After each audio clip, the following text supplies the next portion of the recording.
Vasudevaya. Om Namo Bhagavate Vasudevaya.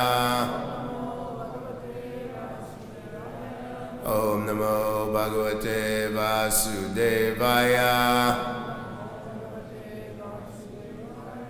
Nasta Preshu Avadeshu Nityam Bhagavata Sevaya Bhagavati Uttama Shloke Bhaktir Bhavati Naistiki Narayanam Namaskricha Naram Chaiva Narottamam Devim Sarasvatim Vyasam Tatorjaya Mudirayat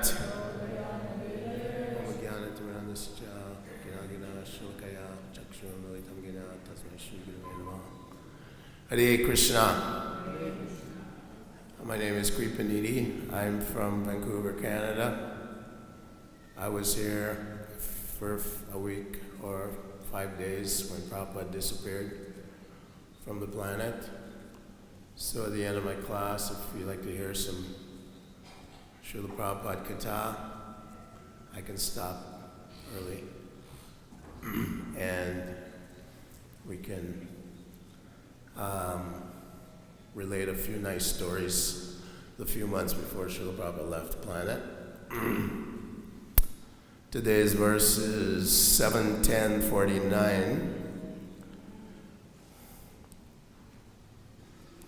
Sava ayam brahma mahadvimrigya. Sava ayam brahma mahadvimrigya.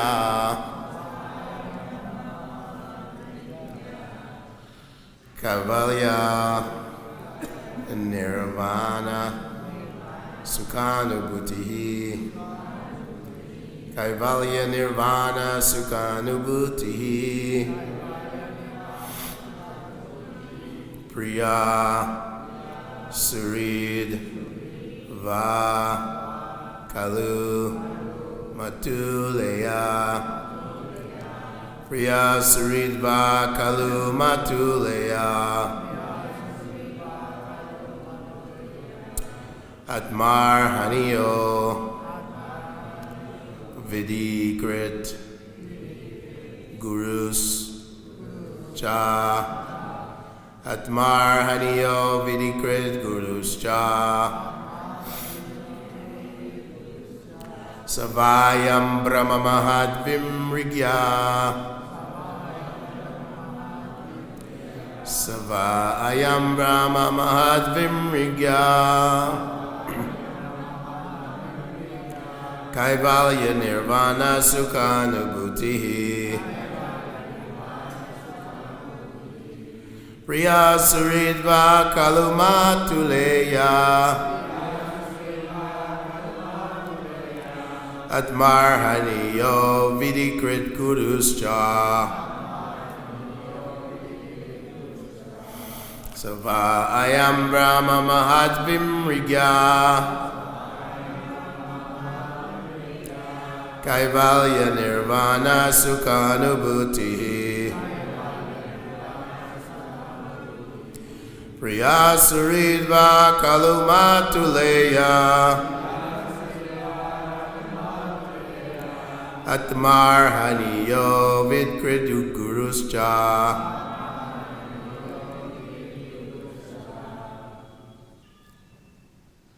Saha, that Supreme Personality of Godhead, Krishna. Va, also, I am this, Brahma, the impersonal Brahman, which is an emanation from Krishna. Mahat, by great personalities. Vimriya, search for. Kaivalya, oneness. Nirvana Sukha, of transcendental happiness.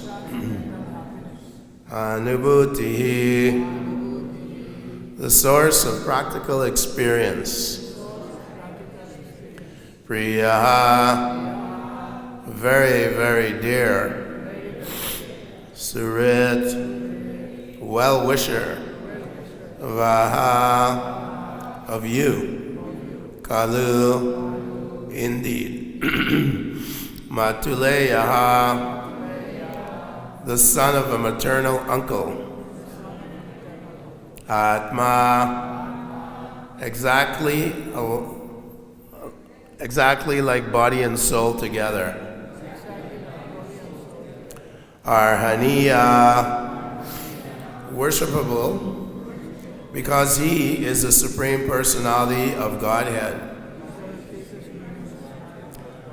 Vidikrit, yet he serves you as an order carrier. Guruhu, your supreme advisor. Cha, as well.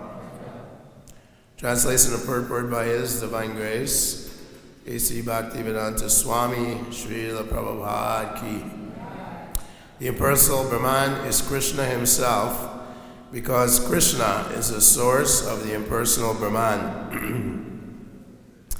He is the origin of the transcendental bliss sought by great saintly persons. Yet he, the Supreme Person, is your most dear friend and constant well-wisher, and is intimately related to you as the son of your maternal uncle. Indeed, he is always like your body and soul.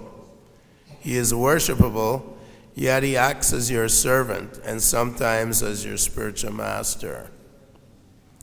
Please repeat. The impersonal Brahman is Krishna himself, because Krishna is the source of the impersonal Brahman.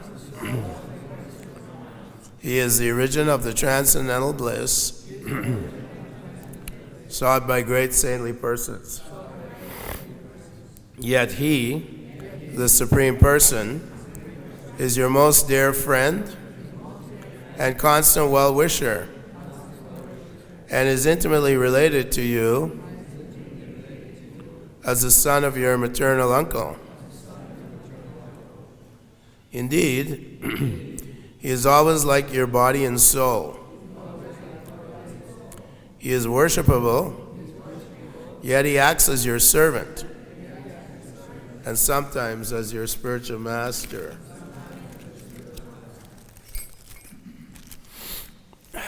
Purport. There is always a difference of opinion about the absolute truth. One class of transcendentalists concludes that the absolute truth is impersonal, and another class concludes that the absolute truth is a person.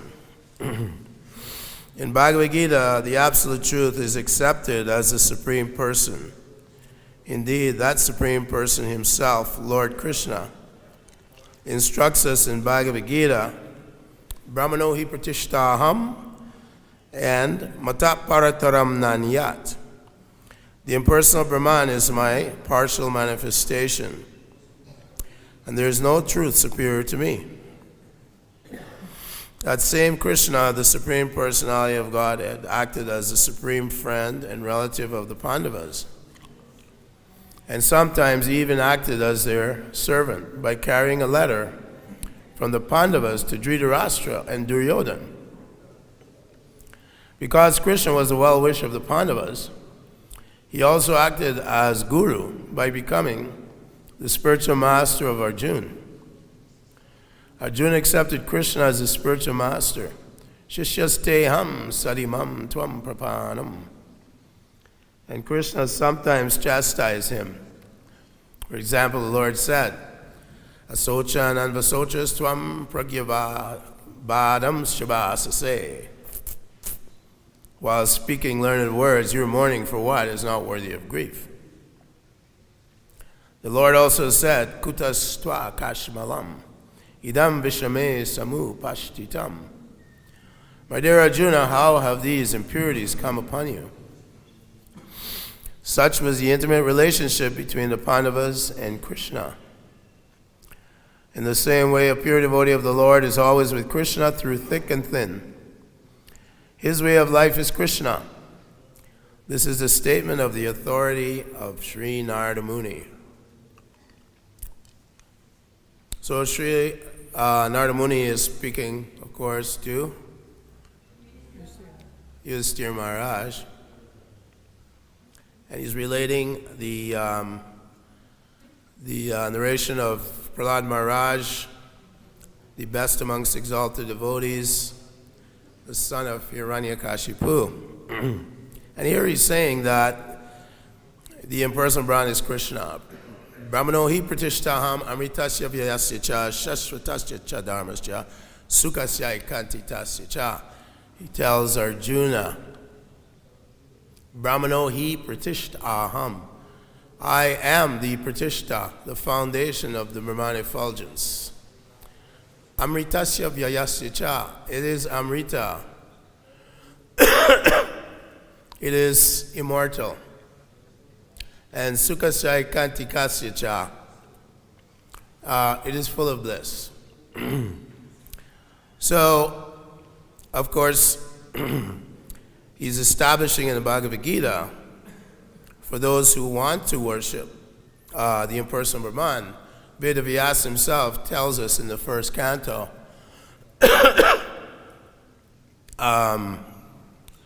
Brahmeti Paramatmeti Bhagwaniti Shabjite Vadanti Tat Tadvavidas Yajgyanam Tatvamadvayam. Brahmeti Paramatmeti and then Bhagwaniti Shabjite. Actually, although many persons we see are pursuing this impersonal concept of the absolute truth, Lord Chaitanya really discourages it.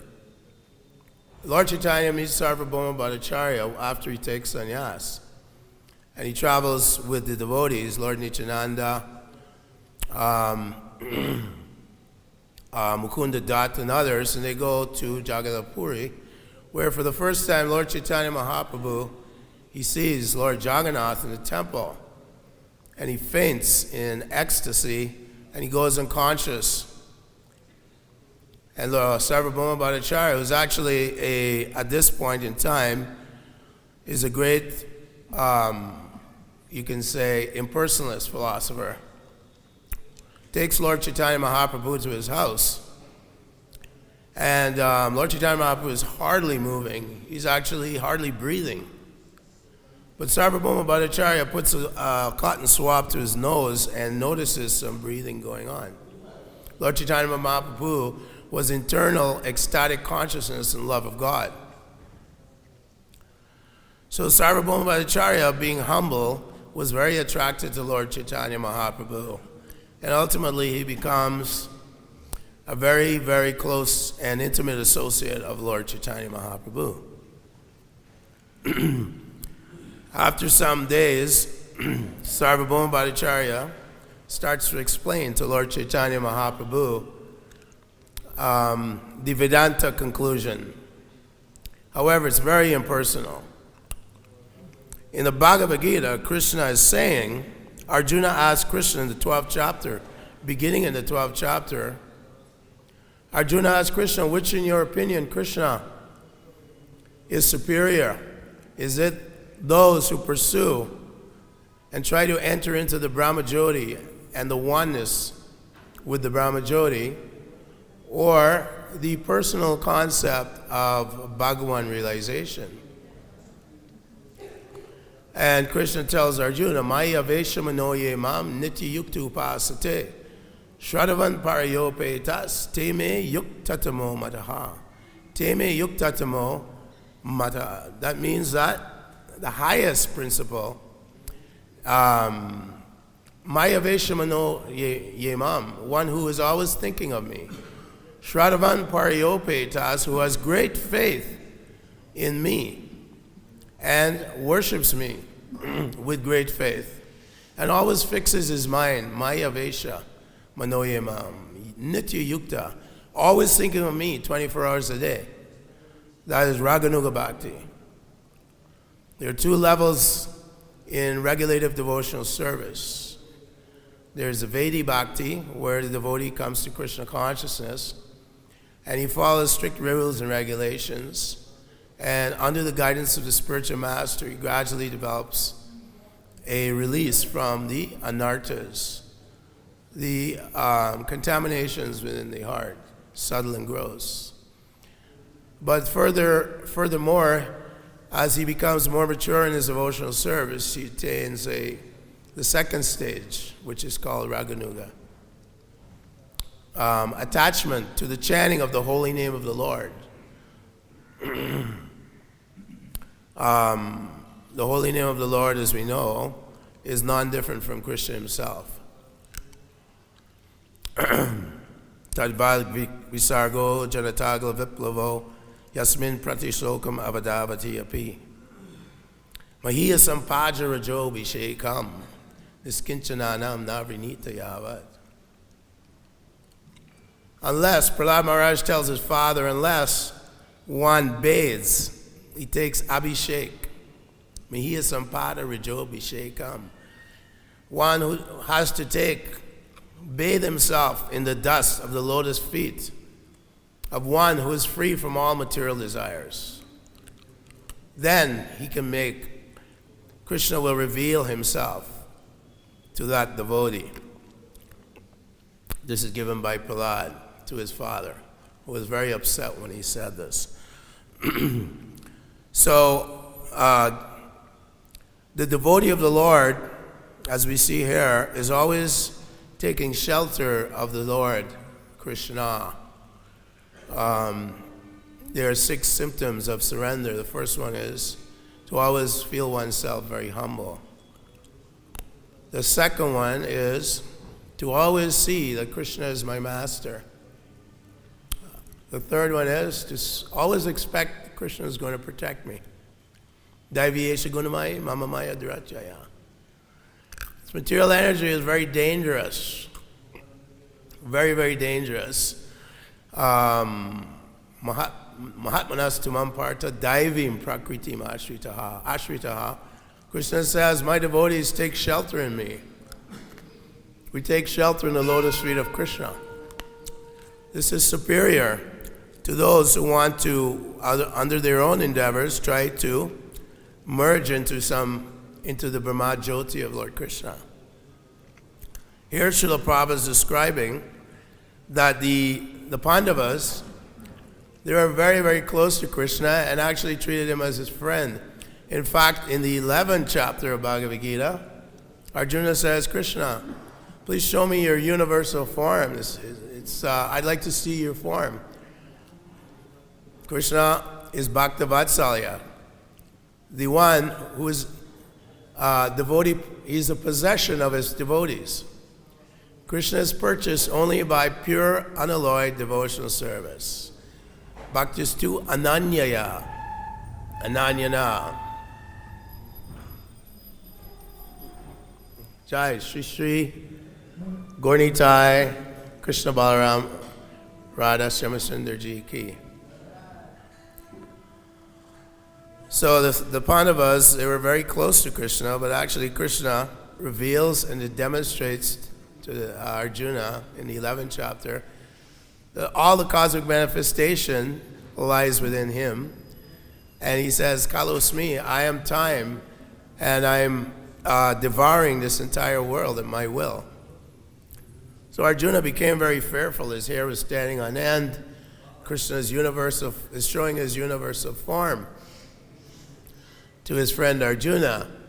And Arjuna is saying, this is very fearful form. Please now show me your more personal form. Maya Veshamanoye Mam. Always think of me. Matchita Sarva Durgani. Mat Prasadat. By my mercy, if you're always conscious, Chitta. If you're always conscious of me, you will overcome all the obstacles. Mat Prasadat.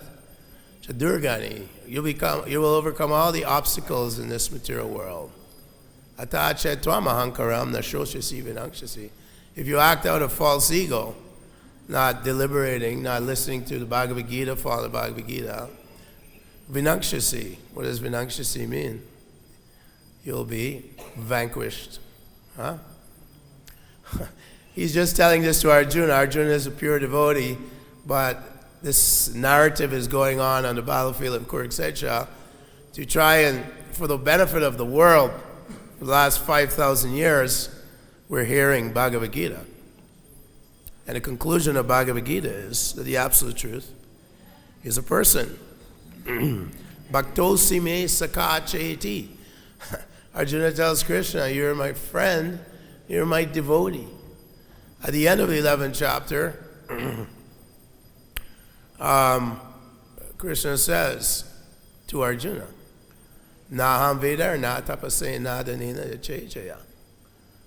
This form that you're seeing, this very personal form that you're seeing, my two-armed form, Govindam Adipurusham, with lotus eyes, playing on a flute, the fifth note, with a beautiful Tribhanga form, who's decorated with a Vaijayanti garland, and who's always accompanied by his transcendental flute, Vamsi. That person, you can only see me, Bhaktyastu Ananyaya Shakya, Ahamevam Vidorjuna, Gatum Jasrum Chatatvina, Praveshtum Cha Parantapa. You can only see me by pure devotional service without mental speculation, Ananyaya, without mental speculation or fruitive desires. Sometimes we're in Krishna consciousness, and this is elaborated in the pastime of Lord Chaitanya Mahaprabhu and his devotees cleansing the Gundicha temple. And Srila Prabhupada refers to Bhakti Siddhanta Saraswati from his Anubhasya, describing that this temple, the Gundicha temple, represents our heart. And there's so many different types of dust and twigs and sand and straw like that. So we come to Krishna consciousness and Ananyaya, no speculation. Srila Prabhupada, when he asked me what the 4 rules were, and I told him, he said, at least 16 rounds and no mental speculation. Jiva Goswami says that we have to accept the scripture verbatim.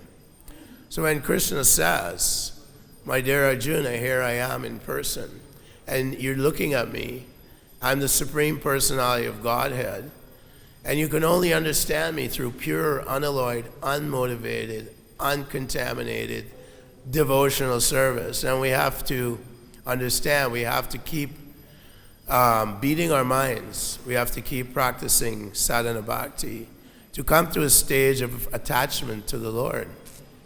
Queen Kunti, she went through a lot with the Pandavas. They lost everything. They were Duryodhana administered poison to Bhima. They built a Shalak house for the Pandavas and then set it on fire. Every time, Krishna protected them. Every single time. So Queen Kunti and the Pandavas, her sons, went through great trials and tribulations. Vipadat shantu tashachrat tacha tacha jagat guru bhavato darshanam yatsyat apunar bhava darshanam. She says, I wish that these calamities would come again and again, because then I will see you again and again, and thus I'll stop the repetition of birth and death. Janma mrityu jara vyadi dukkha doshanu darshanam. Krishna says knowledge is that one who sees the evil of birth, death, old age, and disease. Dukkha doshanu darshanam. So the Pandavas didn't just, because they're devotees of Krishna, did not have a nice, easy life. Devotees, as Srila Prabhupada used to say, devotional service is not easy. It is not easy. It is very difficult. And Krishna, there are so many trials. Maya will try to infiltrate our minds. The mind is the enemy of the beginner devotee.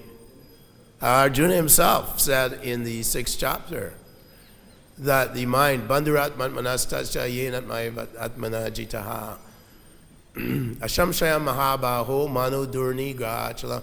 Arjuna is saying, Chanchala Himana Krishna. Pramati Balavadridam. He says, when my mind is full of chanchala, it is always flickering, it is always hankering and lamenting. It is very strong and very stubborn.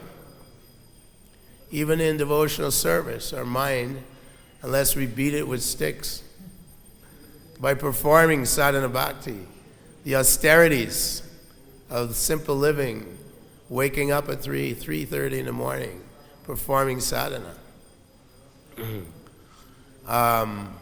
This will give us strength to continue in devotional service.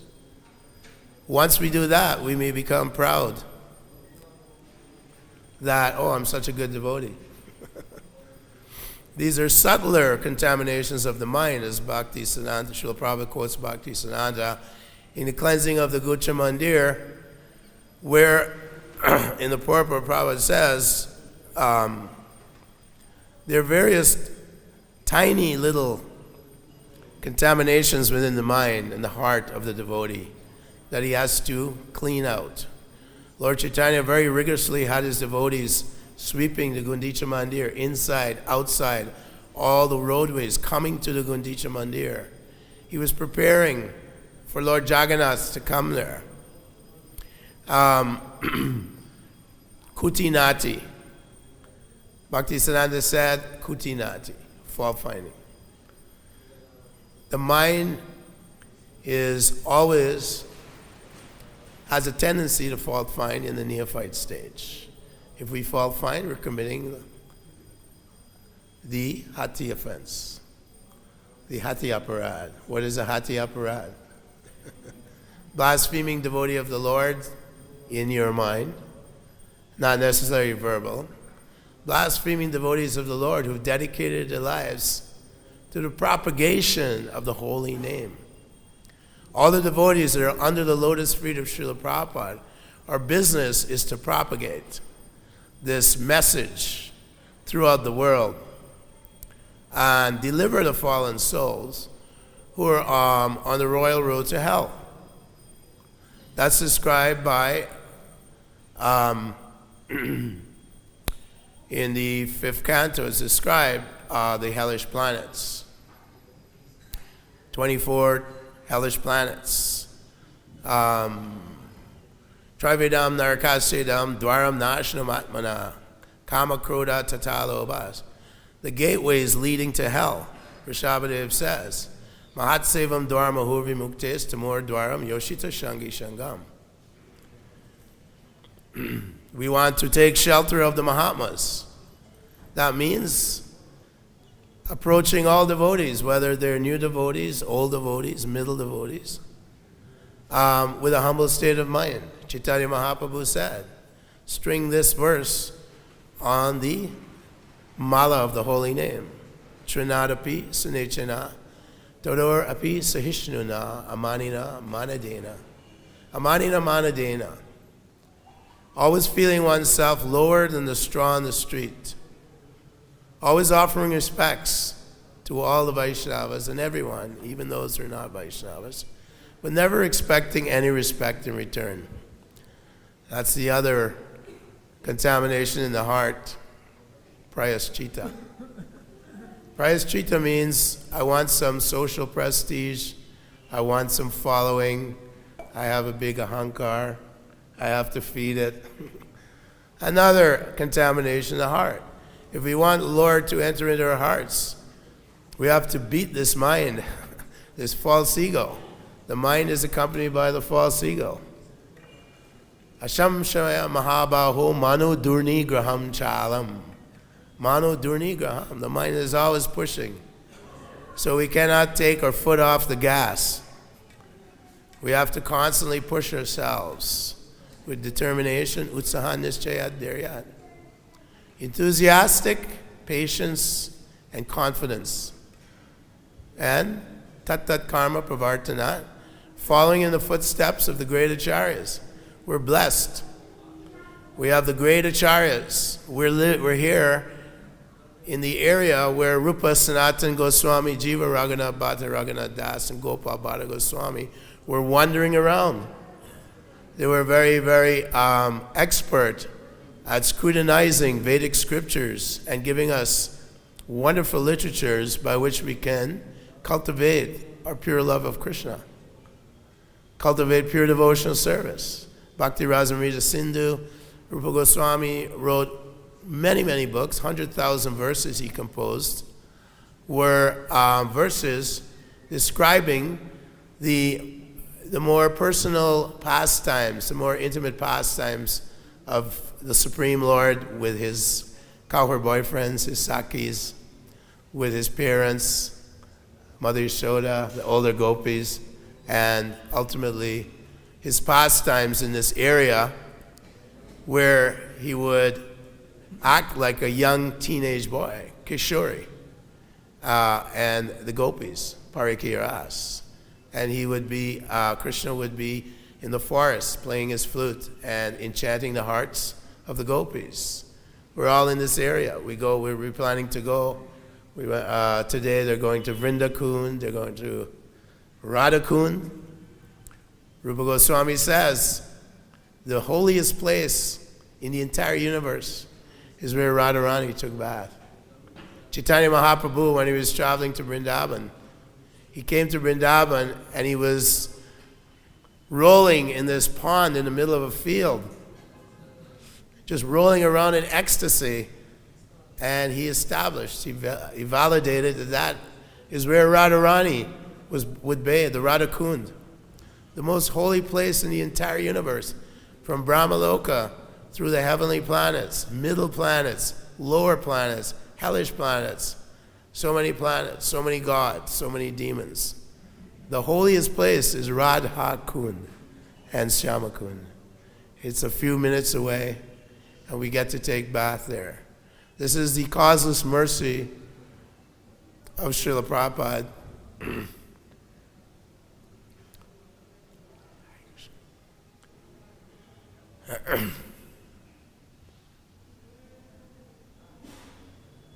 Hare Krishna. This is the causeless mercy of Srila Prabhupada, Bhaktisiddhanta, and the great acharyas. Rupa Goswami, Sanatana Goswami, they were empowered by Chaitanya Mahaprabhu to give us this wonderful nectar, instructions on how to become devotees of the Lord and continue. So at the time of death, we remember the Supreme Lord and go back to the spiritual abode. And as it's mentioned here, Krishna was Bhaktavatsalya. He was serving the Pandavas as their friend. And Arjuna is saying, I treated you as a friend. I treated you as I was so familiar with you. And now I see, Param Brahm, Param Dham, Pavitram Paramam Bhavam, Purusham Shashvatam Devyam, Adi Devana Jam Vibhum. There's a nutshell. Arjuna is describing in a nutshell who this cowherd boy is. Param Brahm, Param Dham, Pavitram. Pavitram means the supreme pure, the supreme absolute truth. Param Brahm, Param Dham, the supreme shelter.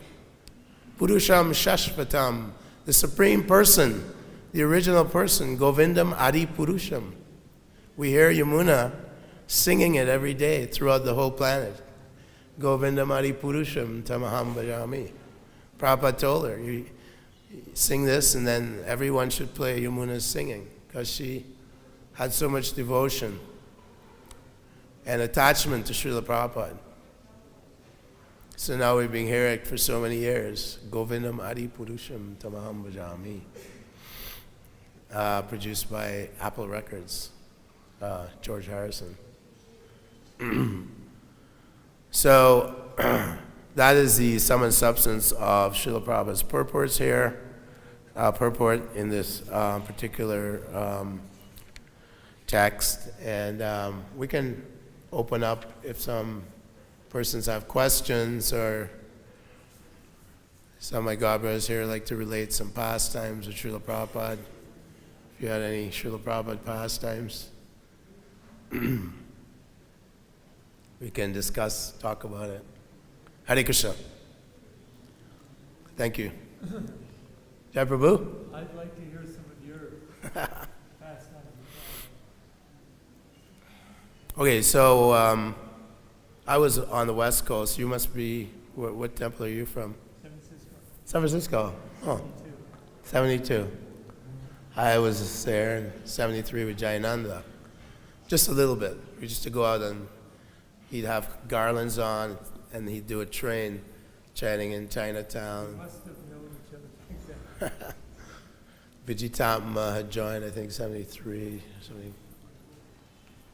So I was a book distributor, devotee on the West Coast, LAX, other places. I traveled with Ganapati, Maharaj, Rida, Dharma. We traveled all over the States.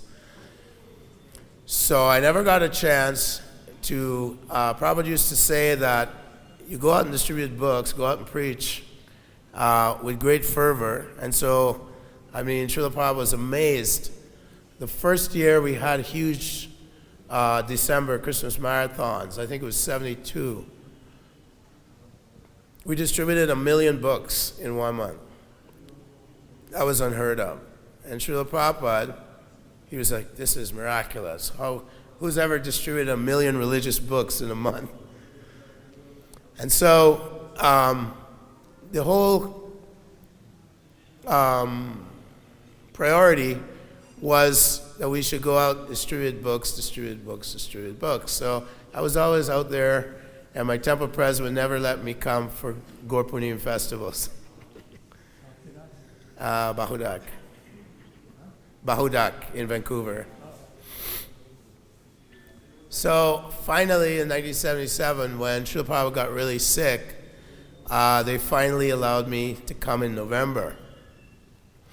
So I came in November with some devotees from Vancouver, Partha Uttama, and there were devotees here. Srila Prabhupada was very, very ill. Pradyumna was here, Harisori, Satsarup Maharaj, Hamsaduta was here, so many devotees. Brahmananda was here. And Srila Prabhupada wanted to go on a bullock cart ride. At that time, Srila Prabhupada had no flesh on his body. He was just sustaining his body like a yogi, sustaining his life like a yogi.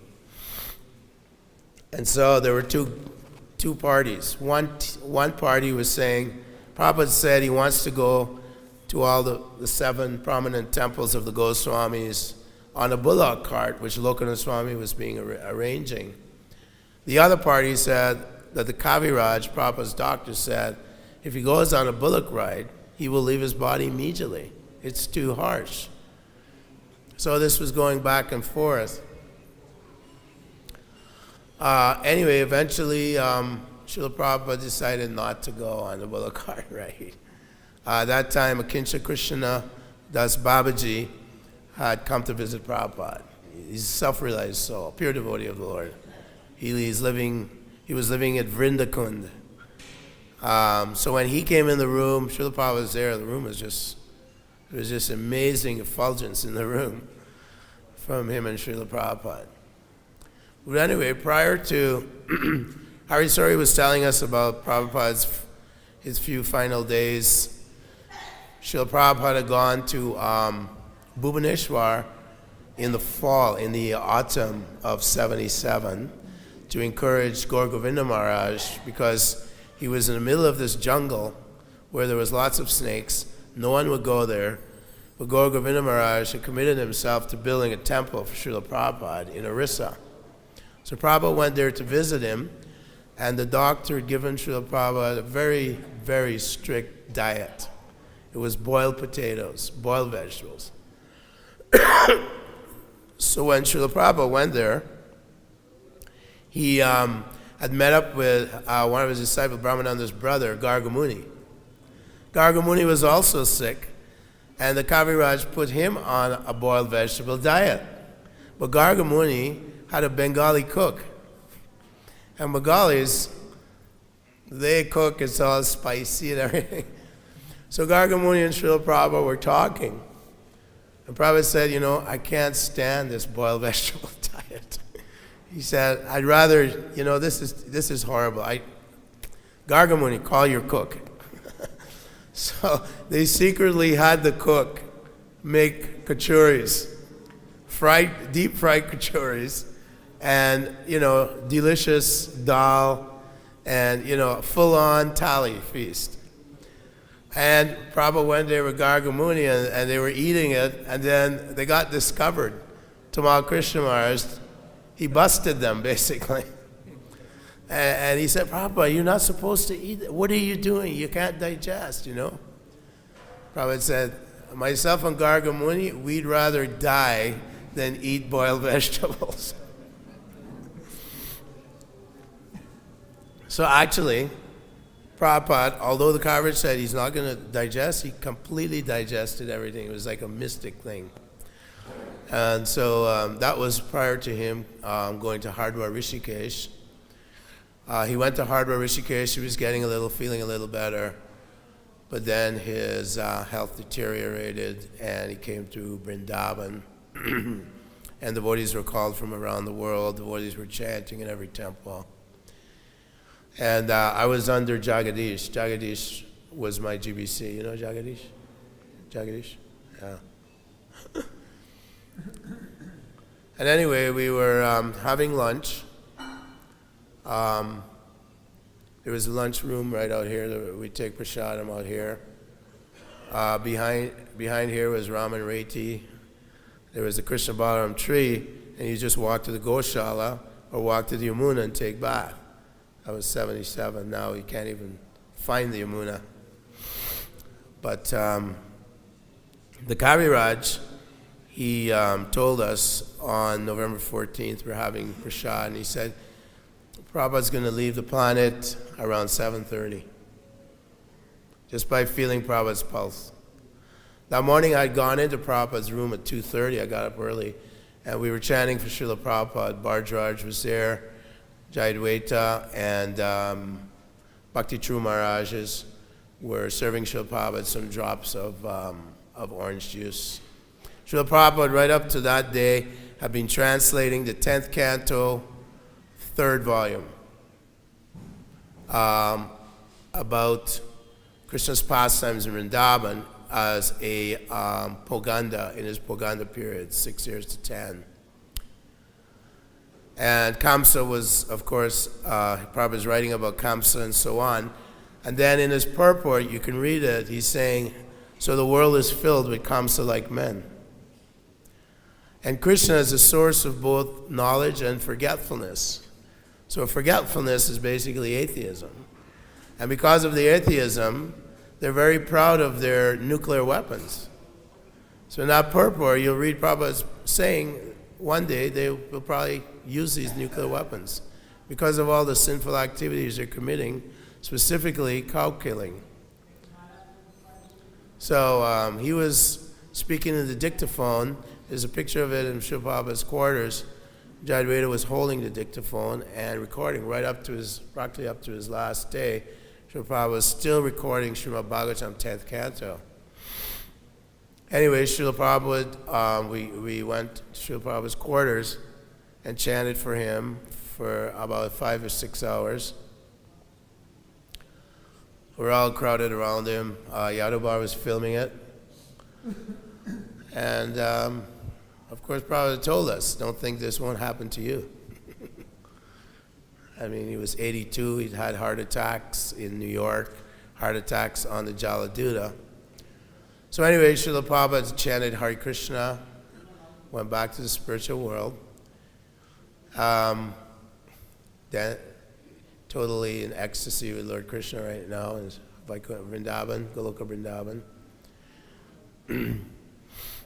But Jagadisha, he came up and he was organizing the digging of Srila Prabhupada's Samadhi.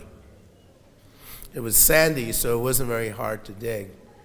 So it started off with about 20 devotees digging. By midnight, there was two devotees left, 2 brahmacharis, Abhinanda from Seattle and myself. And we got the wonderful service of finishing the digging of Srila Prabhupada's Samadhi. right up until 6 o'clock. We were young brahmacharis. I was 26 years old. Abhinanda was, do you know Abhinanda? From Seattle, book distributor. I don't know where he is now. You know? He's in San Diego? Oh, nice. How's he doing?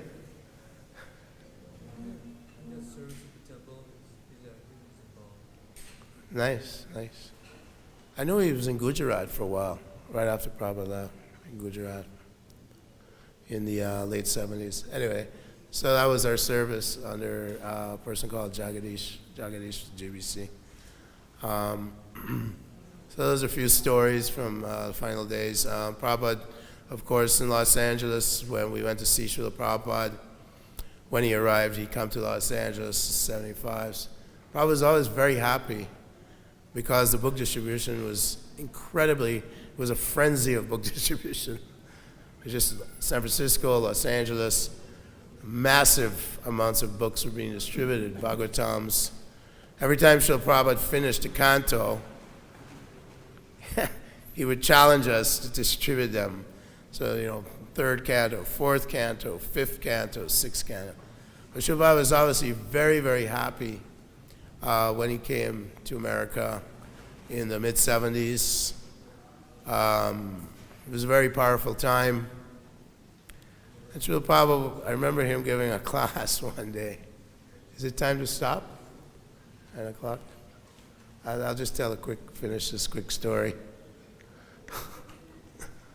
Srila Prabhupada was sitting on the Vyasasan in LA, Los Angeles, and he said, Bhaktivinoda Thakur says that intelligence is far more powerful than raw, strength. Because there was a karate studio right behind Srila Prabhupada's room in Los Angeles. And they're constantly, making noise with karate, and Prabhupada was just laughing and shaking his head. So he brought this up, and he gave us a story about a lion who was eating all the animals in the forest. And so the forest animals came together and struck up a deal with the lion. Each day or whatever, one of the forest animals would voluntarily offer themselves in sacrifice, and the lion would eat them. Srila Prabhupada was really, when he was telling the story, he was really smiling. So he said when the rabbit's turn came up, the rabbit went near a blind well, an empty, dry well, and he was standing there, and the lion came by and said, "Oh, thank you. You're my meal for today, are you?" And the rabbit said, No, I belong to another lion. He's in the well. And the lion said, "Really?" And Srila Prabhupada was just really amused telling his stories. So the lion went into looked into the well, and Prabhupada said, the rabbit said, yeah, just call out and you'll hear him. So the lion roared, and of course the echo came back up the well, and the lion got angry and jumped in the well after the, fantasy of a lion. And Srila was just grinning from ear to ear, and he said, "All finished." That was a very funny story at the time. So it's time to quit, time to stop. Thank you very much. Hare Krishna. All glories to Srila Prabhupada.